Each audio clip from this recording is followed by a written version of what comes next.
नारद जी अपने आप को नारायण मानने लग गए। मैं तो खुद नारायण हूं। हरसि मिले उठी कृपा निकेता, बैठे आसन ऋषि समेता। बोले बिहसी चराचर राया, बहुत दिनन कीन तुम दाया। क्या कहा? आज भगवान नारायण ने कहा, नारद जी बहुत दिनों बाद आपने दया की। देखो भगवान के पास नारद जी जब जाते थे, भगवान कभी ऐसा नहीं कहते थे कि बहुत दिनों बाद तुमने दया करी, कहाँ थे। नारद जी पर भगवान आज कह रहे हैं बहुत दिनों बाद आए हो, दया करी हो, कहाँ थे। नारद जी बोले क्या कहें भगवान, मैं समाधि लगाया और वहां फिर कामदेव आए और इंद्र का सब हुआ। सारी बात सुनाई कि मैंने तो काम को, क्रोध को, अहंकार को, मैंने तो लोभ को सब जीत लिया हूं। बाद में नारद जी कहने, प्रभु ये सब आपकी कृपा से जीत सका हूं। पहले तो कह दिया हमने जीत लिया, बाद में बोल दिया प्रभु आपकी कृपा है। कई लोग ऐसे ही होते हैं, अंदर से तो वो ये कहते हैं हमने किया, ऊपर से दिखावटी कहते हैं सब भगवान की कृपा, आपकी कृपा से सब चल रहा है। हाँ आपकी कृपा है, सब आपकी कृपा से सब हो रहा है, और अंदर से सब हमारा है, सब हम कर रहे हैं। नारद जी का अहंकार भगवान समझ गए और भगवान ने कहा ठीक है। काम चरित नारद सब भासे। गोस्वामी जी लिख रहे हैं कि हर बार नारद जी जब आते थे मिलने तो राम चरित्र गाते थे, राम कथा के बारे में सुनते और समझते थे। आज काम कथा नारद जी ने सारी सुना डाली। हमने तो काम को जीता, यूं जीता, ऐसे किया वैसे किया। भगवान समझ गए बहुत बढ़िया, अभी दिखाते हैं मजा। तब भगवान ने तुरंत माया से एक नगर बनाया। सुंदर से नगर में बहुत सारे लोग थे और वहां एक कन्या का विवाह होने वाला था। कन्या का नाम था विश्व मोहिनी। इतनी सुंदर थी। भगवान ने माया से एक नगर बना दिया केवल नारद जी का अहंकार तोड़ने के लिए। अच्छा, किसी ने भगवान से कहा प्रभु नारद जी आए थे तो आप तुरंत उनके अहंकार को ठीक क्यों नहीं किए, बढ़ा क्यों दिया? अब तो नारद जी और अहंकारी हो गए। तब भगवान ने कहा देखो, जब थोड़ा सा फोड़ा होता है ना, फोड़े की शुरुआत तो डॉक्टर गोली देके दवा देता है, पर थोड़ा जब बड़ा हो गया ना फोड़ा, तो फिर उसे गोली से दबाया नहीं जा सकता, फिर डॉक्टर उसे पकाता है। भाई पक जाए तो एक चीरा लगा देंगे, ठीक हो जाएगा। भगवान बोले कि शंकर जी ने दवाई देके समझाया था कि तुम ये बात नारायण से मत कहना, पर नारद जी माने नहीं, शंकर की गोली खाई नहीं, तो अब थोड़ा थोड़ा बड़ा हो गया। अब भगवान बोले अब हमें चीरा लगाना ही पड़ेगा। तो नारद जी को चीरा लगाने के लिए भगवान ने एक माया रच डाली। एक नगर था, उस नगर में एक सुंदर कन्या थी विश्व मोहिनी। अब नारद जी जब भगवान से मिलकर वापस गए तो नारद जी की नजर पड़ी, ये नगर बड़ा सुंदर है, बड़ा अद्भुत है, मनमोहक है, जरा चलकर देखें तो सही। नारद जी गए, गांव से पूछा क्यों भाई ये क्या चल रहा है? बोले आज राजा की बेटी विश्व मोहिनी का स्वयंवर है। नारद जी बोले चलो जरा हम भी चलते हैं। तब राजा को सूचना मिली कि नारद जी आए। नारद जी तुरंत हाथ जोड़ के राजा नारद जी को हाथ जोड़कर ले गए और हाथ जोड़कर कहा महाराज ये रही मेरी बेटी, जरा इसका हाथ तो देखो क्या लिखा है इसके भाग में। अब नारद जी ने ज्यों विश्व मोहिनी को देखा, देखते रह गए और नारद जी ने जल्दी से हाथ पकड़ लिया विश्व मोहिनी का, और ऐसा हाथ पकड़ा कि छोड़ा ही नहीं, और हाथ देखने लगे। और देख देख के नारद जी बड़े खुश हो रहे हैं। अच्छा, विश्व मोहिनी के हाथ में लिखा था कि जो अमर होगा, जिसे कोई जीत नहीं सकेगा, वो इसका पति बनेगा। पर नारद जी ने उल्टा पढ़ लिया। नारद जी को लगा जो इससे विवाह करेगा वो अमर हो जाएगा, वो भगवान बन जाएगा, उसे कोई जीतेगा नहीं। अब नारद जी मन में विचार करने लगे ये हमें मिल जाए तो हम अमर हो जाएं। अब नारद जी ने हाथ पकड़ लिया, हाथ छोड़ने को तैयार नहीं। विश्व मोहिनी लगी छुड़ाने, नहीं नहीं नहीं हम नहीं छोड़ेंगे। हाथ पकड़ लिया, हाथ को देखने लगे। हाथ को कम देख रहे हैं, सूरत को। जो नारद जी अभी काम को जीत गए थे, अब वो काम के वशीभूत हो गए। नारद जी उस स्त्री से इतने आसक्त हो गए कि अब नारद जी विचार करें कि अब मैं क्या करूं, कैसे करूं कि ये मुझे पत्नी के रूप में मिल जाए। अच्छा, नारद जी सोचने लगे अब मेरा भी विवाह होगा, मेरी भी बच्चे होंगे, मेरी भी गृहस्थी होगी। हाँ, अब भगवान ऊपर से मुस्कुरा रहे, वाह अभी तो कह रहे थे काम को जीत लिया और अब बच्चों का सोचने लग गए। अच्छा ठीक है। अब नारद जी बोले 1 घंटे बाद विश्व मोहिनी का स्वयंवर था। बड़े बड़े राजा आए थे, जिसके गले पे ये माला पहनाएगी वो इसका पति बनेगा। अब नारद जी सोचे क्या करूं कि मैं इसका पति बनूं। तब नारद जी तुरंत विचार करे क्या करूं क्या करूं क्या करूं क्या करूं। तब नारद जी भगवान नारायण से कहते हैं, प्रभु बाहर निकले तो 1 घंटे में पहुंच भी नहीं सकते थे भगवान के पास, तो भगवान ही प्रकट हो। देखिए भगवान भी कम कौतुकी नहीं है, भगवान भी बहुत मजाक करते हैं। भगवान का भी जब मूड होता है ना तो भगवान भी मजाक करते हैं। आज नारद जी देखिए, हमेशा नारद जी को क्षीर सागर जाना पड़ता था, पर आज भगवान स्वयं नारद जी के सामने प्रकट हो गए। कहो नारद जी क्या है। नारद जी बोले, प्रभु एक छोटी सी जरूरत पड़ गई है, आपका सहयोग चाहता हूं। भगवान बोले, नारद जी कहो क्या हो गया। नारद जी बोले, प्रभु यहाँ एक लड़की है, पसंद आई है, आपकी आज्ञा हो तो शादी कर लो। भगवान बोले, कर लो, हमें क्या मदद करनी होगी, हम नैंग दे देंगे ढेर सारा। ना ना, नारद जी बोले, नैंग वैंग कुछ नहीं, हमारा जो रूप है ना बाबा जी वाला है, दाढ़ी बड़ी बड़ी है और हम बुढ़े से दिखने लगे हैं, जरा आप अपना सुंदर वाला रूप दे दो हमें। आप बड़े सुंदर है ना, आपने रूप देहु प्रभु मोही, हाँ, और आन भांति नहीं पावहु ओही। यदि आपका ये रूप, क्योंकि इस सृष्टि में सबसे सुंदर आप हैं, नारायण हैं, यदि आपका ये मनमोहक रूप मुझे मिल जाए। अब सोचिए कि हमने लोगों को गाड़ी मांगते तो देखा है कि साहब शादी में जा रहे हैं, जरा अपनी गाड़ी दे दो, और साहब जरा अपने जूते भी दे देना। हमने जूते मांगते, गाड़ी मांगते और सामान मांगते तो देखा है, पर रूप मांगते आज नारद जी को ही देख रहे हैं। नारद जी कह रहे हैं, आप सुंदर हैं, अपना रूप हमें दे दो, शादी कर लें, फिर बाद में आप ले लेना। शादी होने पहले के जमाने में ऐसे ही होता था। पहले लड़की कुछ और, शादी के लिए जब लड़के वाले आते थे ना तो अच्छी लड़की दिखाई जाती थी और शादी कर दी जाती थी, ऐसे ही कर दी जाती थी। पहले के जमाने में बढ़िया बहुत सारा होता था। कोई और लड़की दिखाई और शादी कोई और लड़की से कर दी। हाँ, दिखाई कोई और, कर दी किसी और से। पहले के जमाने में तो जब लड़की वाले या लड़के जब देखने आते थे ना तो लोग पड़ोसी के सोफे वोफे भी मांग लेते थे, ताकि सामने वाले को लगे कि भाई ने घर सोफा वोफा भी है। पहले के जमाने सब व्यवस्थाएं होती थी, लोग घर भर सजा लिया करते थे ताकि देखने वाले को लगे भाई ठीक ठाक लोग हैं। कई लोग किराए से ले आते थे सजाने के लिए ताकि दिखा सकें। ये अधिकांश होता था। अब राम जाने क्या चल रहा है मार्केट में, अब का कोई अनुभव नहीं है। अब तो ये हुआ कि नारद जी ने कहा, आपने रूप देहु प्रभु मोही, प्रभु अपना रूप आप हमें दे दो, आप बड़े सुंदर हैं। भगवान बोले ठीक है ले लो। भगवान ने अपना रूप, अच्छा नारद जी ने यहाँ एक बात और कही। नारद जी ने कहा, प्रभु जेहि विधि होय नाथ हित मोरा, करहूं सुबैगी दास मैं तोरा। नारद जी ने यहाँ एक बात बढ़िया कह दी कि प्रभु मैं तो आपका दास हूं, अब जैसे में मेरा हित हो वैसा आप करना।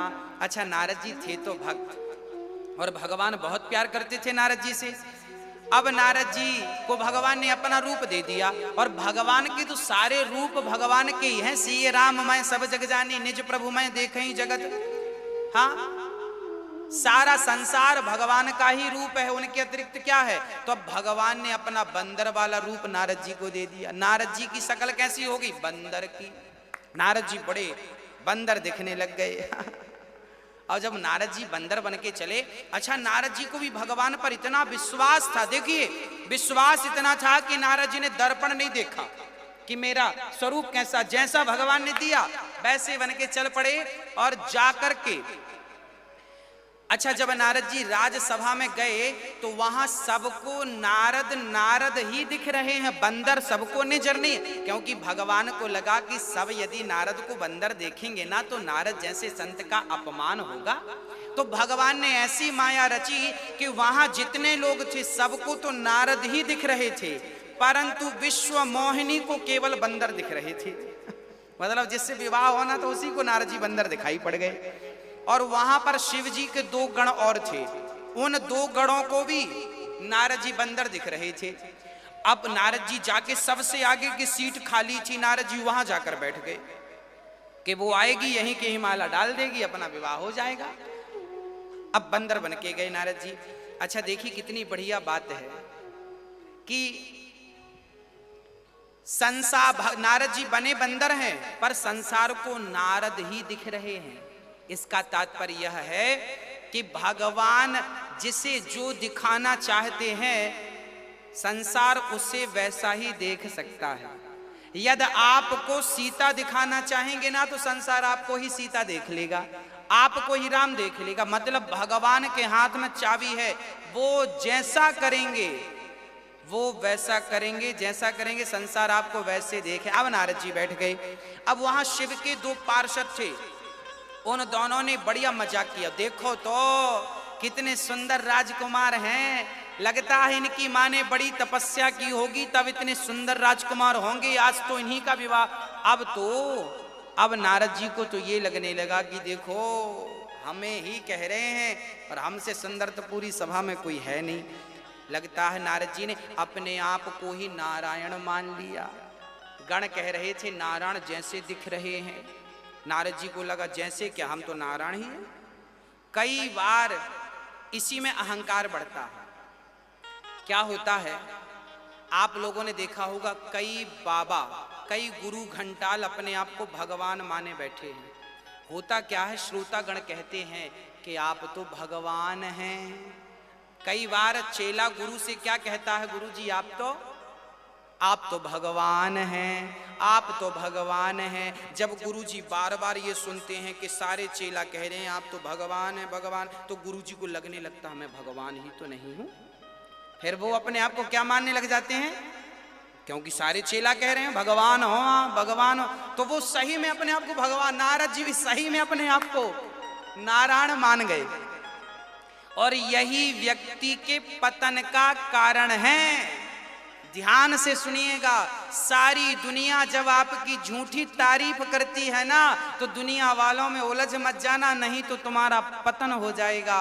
ये दुनिया कहा करती है गुरुजी हमारे गुरुजी तो भगवान हैं, गुरुजी तो भगवान। आप तो ठीक कह रहे हैं, गुरु तो भगवान तुल्य है, पर ये बात गुरु को समझनी चाहिए कि भाई भगवान हम नहीं, भगवान तो भगवान है, हम तो उनके चरणों की धूल मात्र हैं, हम तो भगवान के चरणों की धूल मात्र हैं। पर कई बार ऐसे गुरु घंटाल हमने सुना कि बहुत सारे गुरुजी अपना ही अभिषेक कराते हैं, दूध से अभिषेक चल रहा है गुरुजी का, और ब्राह्मण लोग वेद मंत्र पढ़ रहे हैं। सुनो, इस संसार में केवल शंकर जी का अभिषेक हो सकता है वेद मंत्र से, राम का अभिषेक हो सकता है वेद मंत्र से, माँ जगत जननी जगदम्बा का अभिषेक हो सकता है वेद मंत्र से। किसी इंसान का वेद मंत्र से अभिषेक नहीं हो सकता।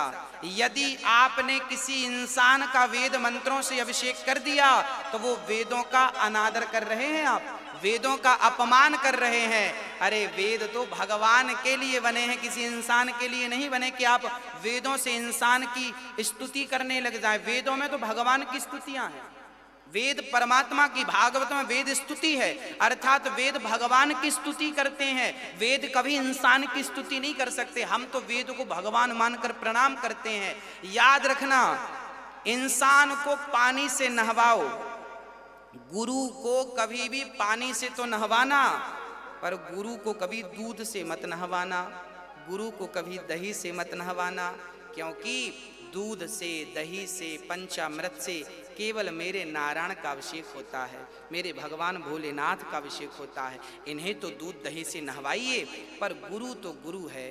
तुम भले मान रहे हो कि गुरु भगवान है, पर गुरु से पूछा जाएगा क्यों जी आप भगवान हैं, तो वो कहेगा ना साहब, हम कहाँ भगवान, हम तो उनके चरणों की धूल हैं। जो गुरु अपने आप को चरणों की धूल मानता है वो तो गुरु बनने के लायक है, पर जो गुरु ही अपने आप को भगवान मानने लग जाए उसका पतन निश्चित है, और जो उनकी पूजा में लगे हैं उनका भी पतन निश्चित है। इसलिए अहंकारी गुरु ना हो आपका, नहीं तो अक्सर गुरुओं को अहंकार आ जाता है। गुरुओं को थोड़ा आदर सम्मान मिल गया, गुरुओं को गुरूर आ जाता है, हम ही भगवान हो गए। नारद जी ने मान लिया कि मैं भगवान। अब विश्व मोहिनी आई,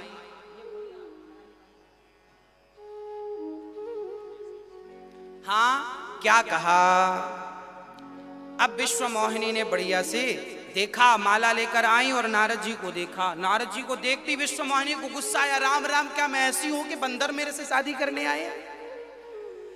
अब नारद जी को देखकर विश्व मोहिनी को बड़ा गुस्सा आया। नारद जी को देखा ही नहीं, दूसरी लाइन पर विश्व मोहिनी चल पड़ी। नारद जी को लगता देख नहीं पाई, तो नारद जी यहां से उठ के दूसरी लाइन पर जाके बैठ गए।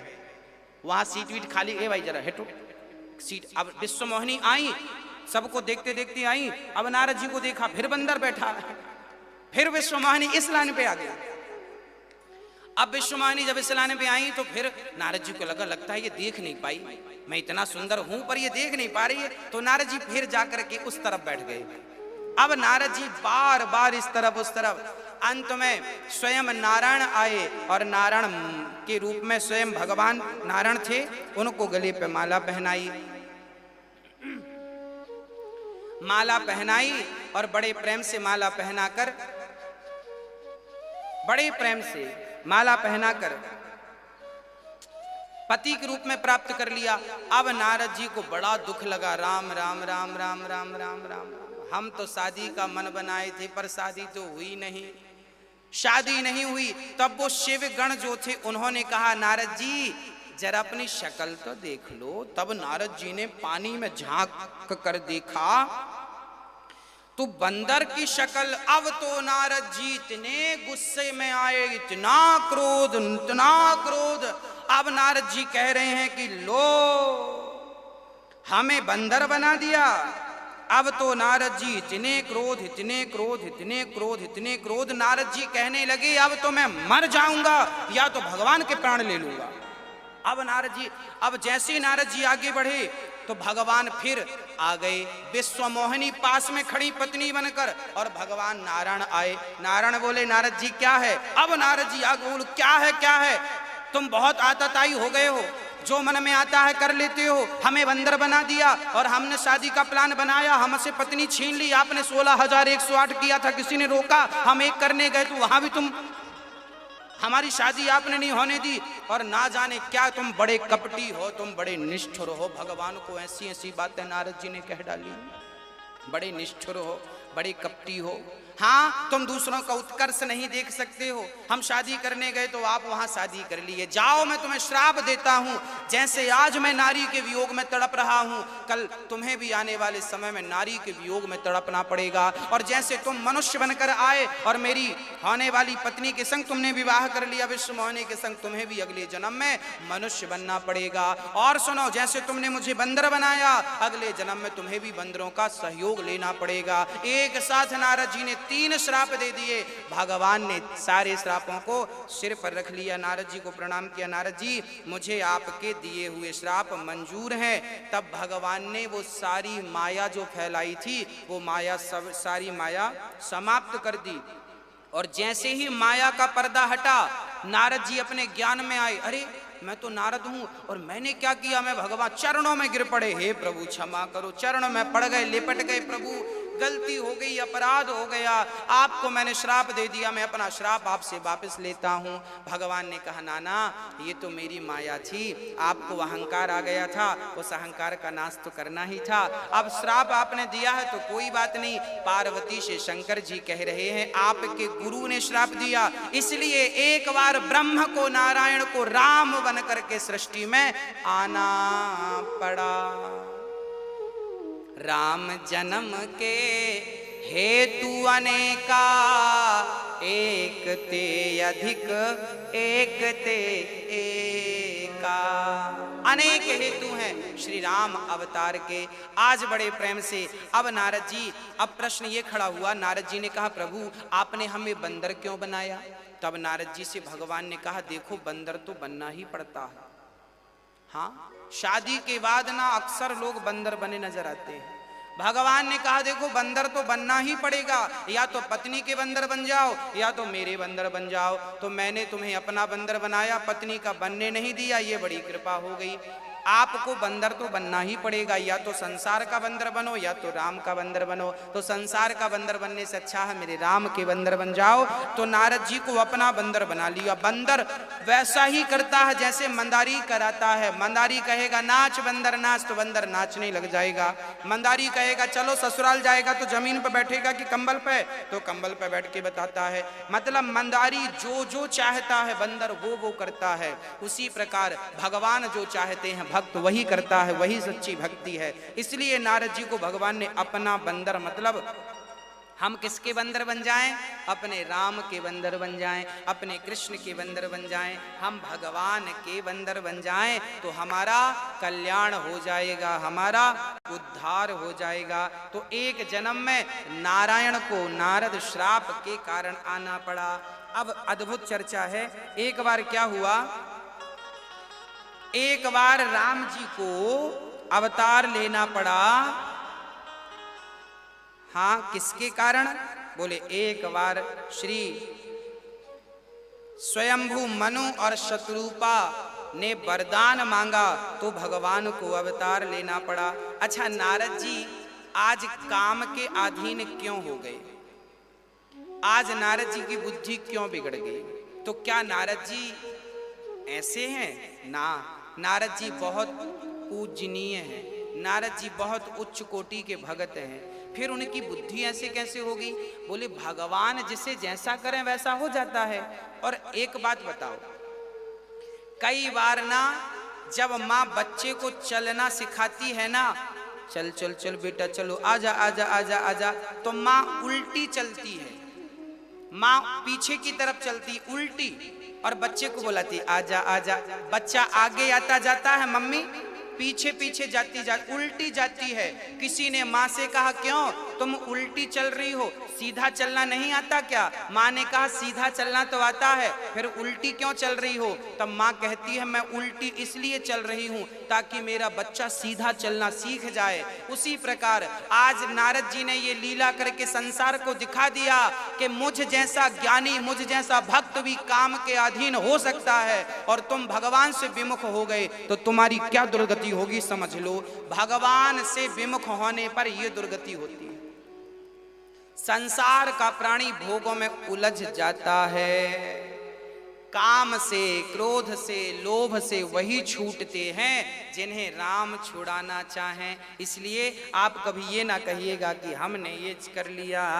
हाँ, अब एक बार सुनो। एक बार स्वयंभू मनु और शत्रुपा, एक बार मनु शत्रुपा बहुत बड़े राजा थे। मनु के ही दो बेटे थे। भागवतों में कथा सुनाता हूं। मनु की तीन बेटियां, आकुति, देवहूति, प्रसूति, प्रियव्रत, उत्तानपाद, ये तीन बेटियां, दो बेटे इनके बेटे जानते हो कैसे हैं? इनके नाती ध्रुव हुए थे। उत्तानपाद के बेटे का नाम ध्रुव, और इनकी जो बेटी थी माँ देवहूति की बेटी अनुसुईया थी। मतलब मनु और शत्रुपा इतने बड़े बड़े भक्तों को आपने जन्म दिया।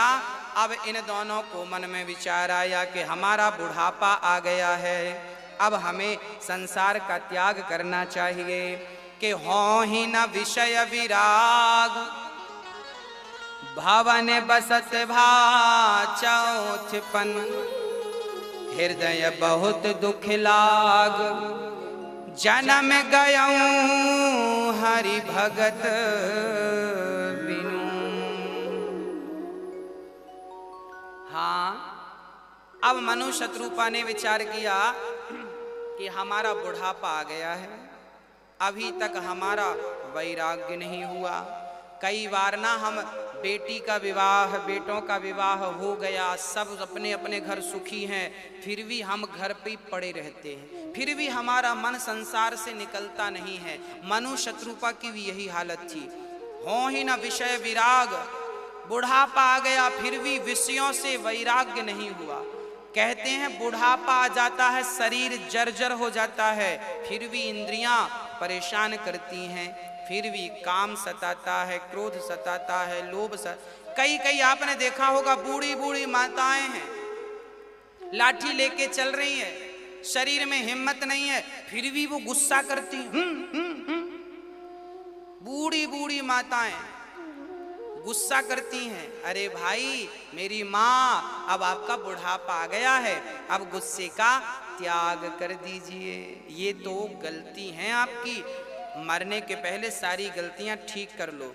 हाँ, अब शरीर बूढ़ा हो गया है, 2 रोटी खाओ और ज्यादा क्रोध ना करो। क्रोध आपकी सेहत के लिए अच्छा नहीं है, आप कर जरूर रही हो पर ये आपके लिए नुकसानदायक है। हाँ, विधाता जैसे रखें वैसे रहो, क्रोध रहित हो जाओ। हाँ, पर हम लोग निकलते नहीं हैं, क्रोध से मुक्त होते नहीं हैं।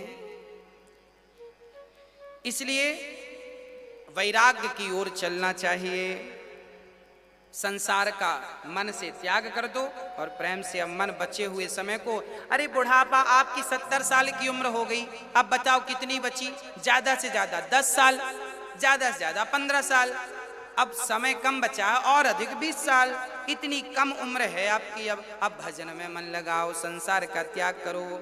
और एक बार मनु शत्रुपा घर से निकलकर जंगल में जाकर आपने तप किया। करहि आहार साक फल कंदा, सुमिरहि ब्रह्म सच्चिदानंदा। अब मनु शत्रुपा दोनों जंगल गए घर से निकलकर और प्रेम से भगवान में मन लगाते हैं। और क्या करहि साग, सूखी साग खाते हैं, पत्ते इत्यादि तोड़ लेते हैं, जंगल के फल खा लेते हैं और खा पी कर प्रेम से भजन करते हैं। कौन सा मंत्र?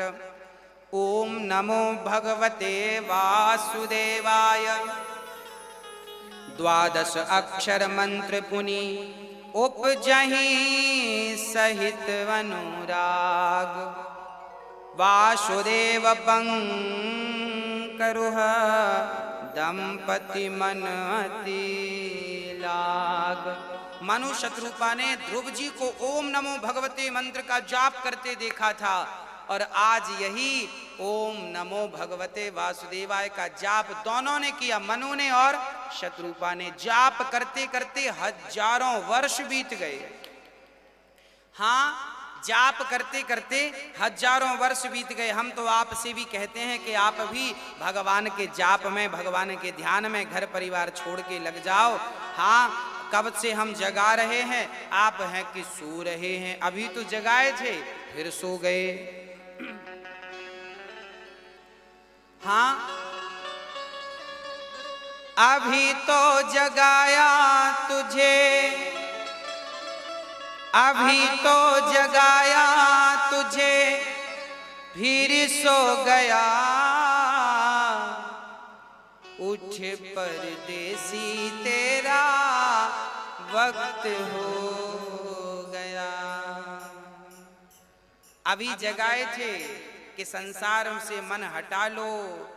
जागा हुआ कौन है? जिसने संसार से मन को हटाकर भगवान के चरणों में मन को लगा दिया, उसे तो जागा हुआ मानो। और जो अभी भी बुढ़ापे में भी भोगों में लगा हुआ है, इसे मानो कि ये अभी सो रहा है।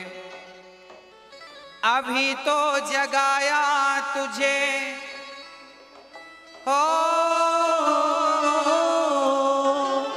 अभी तो जगाया तुझे, फिर सो गया। उठ परदेसी तेरा वक्त हो गया। उठ परदेसी तेरा वक्त हो गया। हरि बोल।